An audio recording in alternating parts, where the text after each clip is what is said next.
Children, welcome back in civics class. हम लोग chapter 6 देख रहे थे, आज भी उसी को कंटिन्यू करेंगे। पिछले क्लास में हम लोगों ने देखा था कि नेशनल पार्टीज़ क्या होती हैं और स्टेट पार्टीज़ क्या होती हैं। तो हम लोगों के बुक में 7 नेशनल पार्टीज़ के बारे में दिया हुआ है। तो आइए इनमें से 2 के बारे में आज हम लोग जानेंगे। एक तो है भारतीय जनता पार्टी और दूसरा कांग्रेस पार्टी के बारे में आज हम लोग जानेंगे। शुरू करते हैं भारतीय जनता पार्टी से। भारतीय जनता पार्टी, इसको शॉर्ट में बीजेपी कहते हैं, बीजेपी, भारतीय जनता पार्टी, इसको शॉर्ट में कहते हैं। इसका the old name of Bharatiya Janata party was भारतीय जनसंघ, फॉर्म्ड बाय श्यामा प्रसाद मुखर्जी इन 1951। जो ये भारतीय जनता पार्टी है, इसका पुराना नाम जो था वो था भारतीय जनसंघ। भारतीय जनता पार्टी का नाम था भारतीय जनसंघ। और इसका चुनाव चिन्ह एक दिया था, दीपक। इसको फाउंड किया था श्यामा प्रसाद मुखर्जी ने इन 1951। 1951 में इसको श्यामा प्रसाद मुखर्जी ने इस पार्टी को स्थापित किया था। पहले जब देख रहे हैं कि 1951 की बात हो रही है कि इसकी स्थापना 1951 में हुई, तो 1950 में ही कॉन्स्टिट्यूशन हमारा आया। उसके बाद इलेक्शंस हुए और नेहरू जी के देखरेख में गवर्नमेंट बनी। Nehru ji government prime minister बने। उस कैबिनेट के एक मिनिस्टर श्यामा प्रसाद मुखर्जी जी भी थे, जो उस समय इंडस्ट्री मिनिस्टर बने थे। लेकिन उस समय जवाहरलाल नेहरू और लियाकत अली के बीच एक पैक्ट हुआ था और कुछ मतभेद श्यामा प्रसाद मुखर्जी और नेहरू जी के बीच हो गए थे इसी बात को लेकर, इसी पैक्ट को लेकर। तो श्यामा प्रसाद मुखर्जी ने कांग्रेस छोड़ दी और एक नई पार्टी का गठन किया, जिसको हम लोग भारतीय जनसंघ कहते हैं, जो आगे चल के फिर भारतीय जनता पार्टी बन गई। तो ये तो उसका इतिहास रहा है। और भारतीय जनता पार्टी जो बनी, जो आज के दिन में हम लोग को दिखाई देती है, भारतीय जनता पार्टी, जिसका चुनाव निशान जो है वो कमल का फूल है, ये जो भारतीय जनता पार्टी है ये फाउंड हुई 1980 में।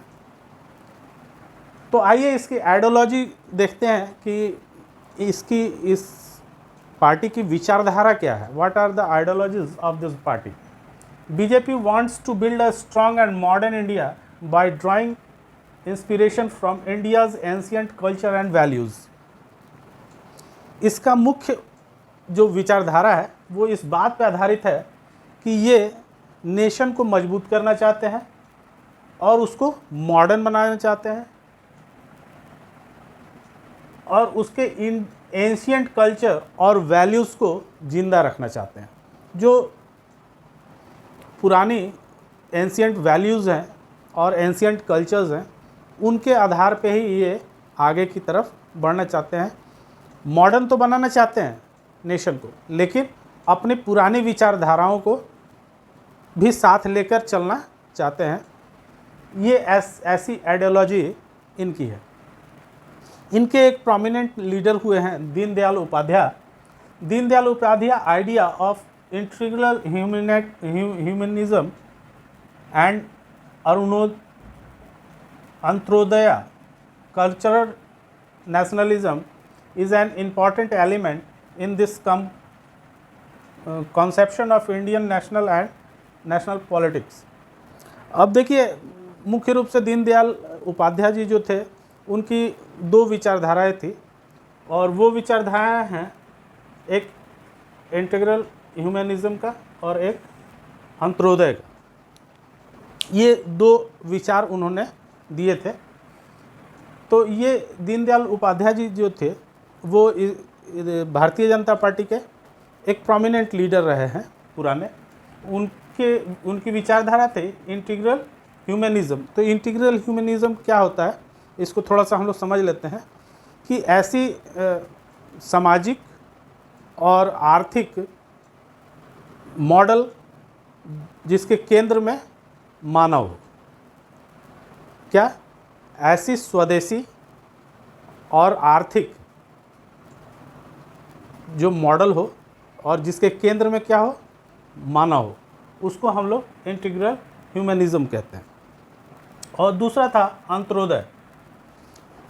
इसका मतलब ये होता है कि उस व्यक्ति के लिए काम करना जो सबसे ज़्यादा गरीब है, या पिछड़े और गरीब लोगों के लिए आर्थिक रूप से और सामाजिक रूप से उनको अच्छा बनाना, यही अंत्योदय का विचार है। तो ये दो विचारधारा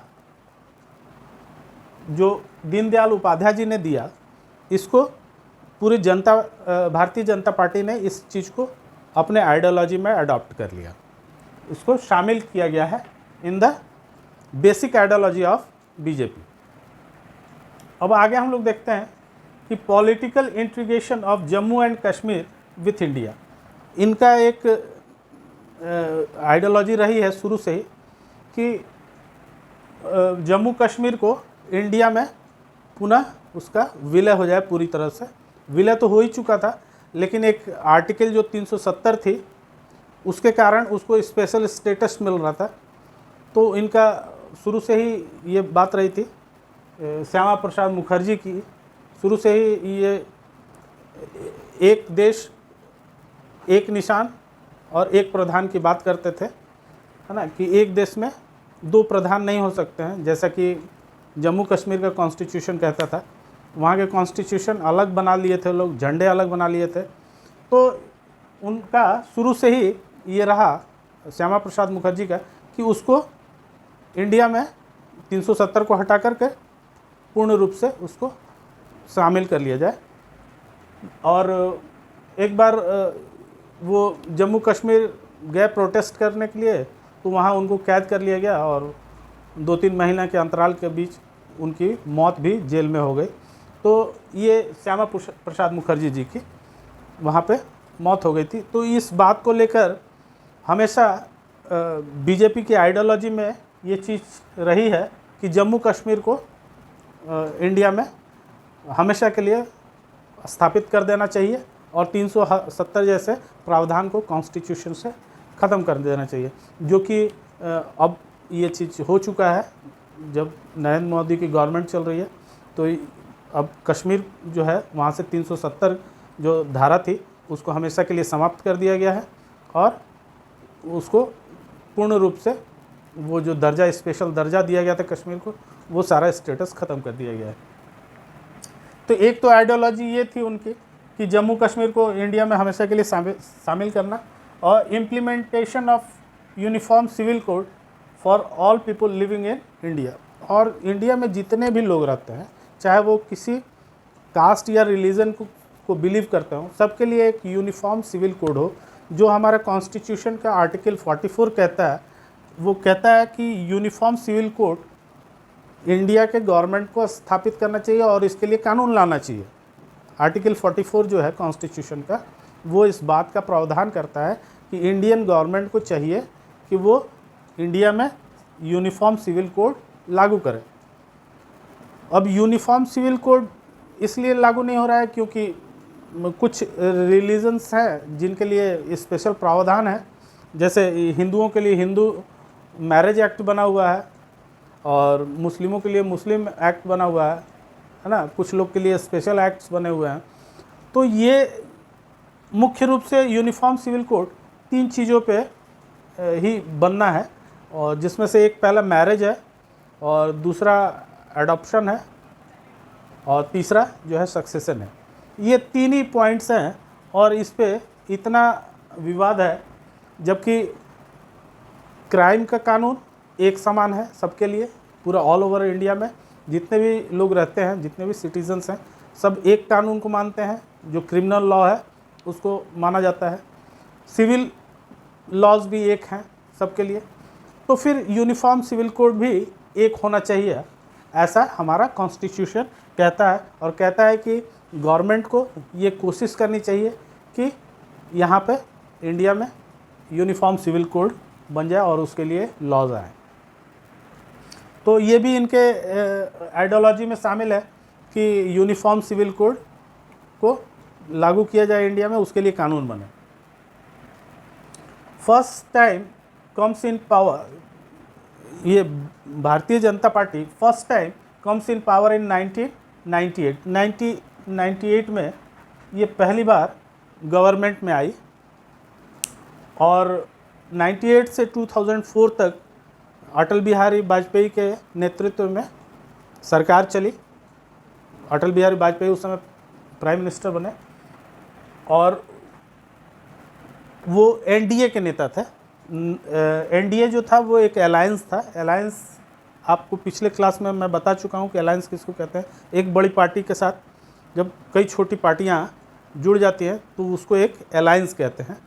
तो ऐसा ही अलायंस अटल बिहारी वाजपेयी ने फॉर्म किया था, जिसमें लगभग 22 रीजनल पार्टीज़ शामिल थे विथ बीजेपी के साथ 22 अन्य स्टेट पार्टीज़ उसमें शामिल थे, और उन्होंने सबको ले करके 5 साल सरकार चलाई, और सक्सेसफुली चलाया उन्होंने 5 साल सरकार।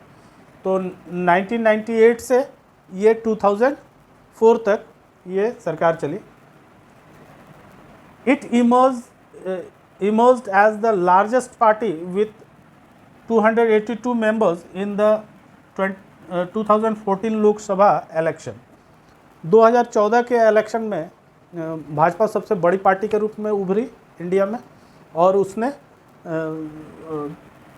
282 सीट्स इन लोकसभा कैप्चर किए, और प्रधानमंत्री मोदी जी के नेतृत्व में गवर्नमेंट बनी।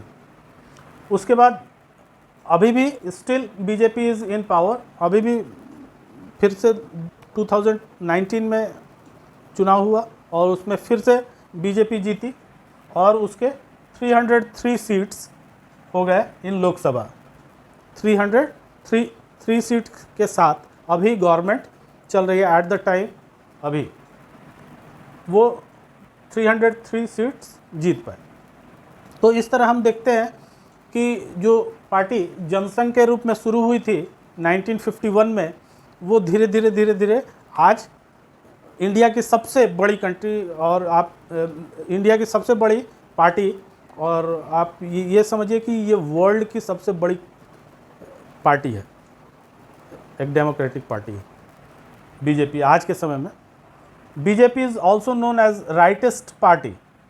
ये राइटिस्ट और लेफ्टिस्ट और सेंटरिस्ट, ये 3 तरह की पार्टियां देखने को मिलती हैं इन आवर डेमोक्रेसी। तो जो लेफ़्ट विंग होता है उसमें सीपीआई, सीपीएम वगैरह जैसी पार्टियां आती हैं, और सेंटरिस्ट पार्टी में कांग्रेस आती है, और बीजेपी जो है वो राइट विंग है। ये क्या है, लेफ़्ट, राइट, सेंटर, ये क्या है? तो राइट विंग का मतलब होता है पार्टी विथ है कंजर्वेटिव एंड कैपिटलिस्ट व्यू। जो जिनका विचारधारा जो है वो कंजर्वेटिव हो। कंजर्वेटिव का मतलब आप समझते हैं रूढ़िवादी, यानी परंपरावादी। जो कल्चर्स, जो ट्रेडिशंस हमारे चले आ रहे हैं, उनको हम लोग छोड़ेंगे नहीं, उनके साथ ही हमको आगे बढ़ना है। ये कंजर्वेटिव सोच होती है। तो पार्टी जो कंजर्वेटिव सोच रखती हो, यानी पुरानी चीज़ों को हेरिटेज के रूप में उनको अपने पास संभाल कर रखना उन चीज़ों को, और उनका व्यू जो है वो सोशलिस्ट ना होकर कैपिटलिस्ट होता है। तो 2 चीज़ें आ गई यहाँ पे कि एक तो कंजर्वेटिव सोच, यानी अपनी परंपराओं को लेकर के चलना, उनको सजो कर रखना, अपने हेरिटेज को बचा करके रखना, और दूसरा कैपिटलिस्ट व्यू। ऐसी जो विचारधाराओं से जुड़ी पार्टी है उसको हम लोग राइट विंग कहते हैं। तो बच्चों ये तो हो गया आपको। अब हम लोग कांग्रेस पार्टी के बारे में देखते हैं। तो आइए बच्चों देखते हैं इंडियन नेशनल कांग्रेस को, जिसको शॉर्ट में हम लोग INC कहते हैं, इंडियन नेशनल कांग्रेस, जो popularly known as the Congress party, जिसको हम आज के समय में कांग्रेस पार्टी पॉपुलरली बुलाते हैं। Founded by Allan Octavian unit in 1885। इसका फाउंडर कौन था? Allan Octavian Hume. इन्होंने इसकी स्थापना की थी। Played a dominant role in Indian politics. Congress party ने शुरू से ही एक डोमिनेंट रोल प्ले किया है इन Indian politics. Ruled India between 1947, जब से इंडिया आज़ाद हुआ तब से कांग्रेस पार्टी ने ही इंडिया को रूल किया। इन 1947 टू 1977, लगभग 30 ईयर्स, शुरू के 30 ईयर्स आफ्टर इंडिपेंडेंस, लगातार 30 ईयर्स तक कांग्रेस पार्टी ने इंडिया को रूल किया। एंड देन 1980 टू 1989, फिर 80 से 89 तक, 1980 से 1989 तक 9 ईयर्स के लिए फिर से कांग्रेस पार्टी ने इंडिया को रूल किया। एंड 2004 टू 2014, ये 10 ईयर्स के लिए as UPA, United Progressive Alliance के रूप में एक अलायंस बना था, जिसके रूप में उन्होंने 10 ईयर्स यहाँ रूल ओवर किए। तो 30 और 10, 40 और 9, 49 ईयर्स लगभग, अभी तक इंडिपेंडेंस के बाद से लगभग 49 ईयर्स कांग्रेस पार्टी ने ही इंडिया को रूल किया है। तो ये शुरू से ही डोमिनेटिंग पॉलिटिकल पार्टी रही है इंडिया की। ए सेंट्रिस्ट पार्टी, इसको कहते हैं सेंट्रिस्ट पार्टी, ठीक है। सेंट्रिस्ट पार्टी जो ना तो लेफ्टिस्ट है और जो ना राइटिस्ट है, वो सेंट्रिस्ट है। तो a centrist party in its ideological orientation, इसका आइडियोलॉजिकल ओरिएंटेशन जो है वो एक सेंट्रिस्ट पार्टी की तरफ है। ना ये बहुत ज़्यादा लेफ्टिस्ट की तरफ झुकते हैं और ना ही राइट की तरफ झुकते हैं, ज़्यादा राइट विंग की तरफ। ये एक सेंट्रिस्ट पार्टी के तौर पे जानी जाती है। द पार्टी स्पॉन्सर्स सेकुलरिज्म, और सेकुलरिज्म जो है वो इसका मेन आधार है इस पार्टी का। एंड वेलफेयर और वीकर सेक्शंस, जो सोसाइटी के वीकर सेक्शंस हैं उसके लिए ये काम करती रही है। एंड माइनॉरिटीज़, जो माइनॉरिटीज़ रहे हैं, रीजनल रिलीजन माइनॉरिटीज़ जो हैं, उनके लिए ये हमेशा काम करती रही है। Support a new economic reform but with a human face, ये नई इकोनॉमिक पॉलिसी को स्वीकार करती है। और जब 2004 में जब मनमोहन सिंह आए थे एज ए प्राइम मिनिस्टर बने, तो उससे पहले वो रिजर्व बैंक के गवर्नर हुआ करते थे, डॉक्टर मनमोहन सिंह, राइट। जब वो प्राइम मिनिस्टर बने तो उन्होंने बहुत सारे इकोनॉमिक रिफॉर्म किए। तो जो ये पार्टी है कांग्रेस, ये इकोनॉमिक रिफॉर्म को अच्छा मानती है और ये मानती है कि इकोनॉमिक रिफॉर्म होना चाहिए, लेकिन ह्यूमन को नज़र में रखते हुए ही रिफॉर्म्स किए जाने चाहिए। Currently it is the principal opposition party in Lok Sabha. आज के समय में, इन 2022, आज के समय में कांग्रेस पार्टी जो है वो सबसे बड़ी विपक्षी पार्टी के रूप में जानी जाती है। तो बच्चों, आज हम लोगों ने भारतीय जनता पार्टी और इंडियन नेशनल कांग्रेस के बारे में जाना डिटेल्स में, कि इनके फाउंडर कौन थे और इनकी आइडियोलॉजी क्या रही है और कितने दिनों तक ये दोनों पार्टियां इंडिया को रूल की है। तो बच्चों, अब मिलते हैं अगले वीडियो में। तब तक के लिए दोस्तों के साथ शेयर कीजिए, लाइक कीजिए वीडियो। Thank you.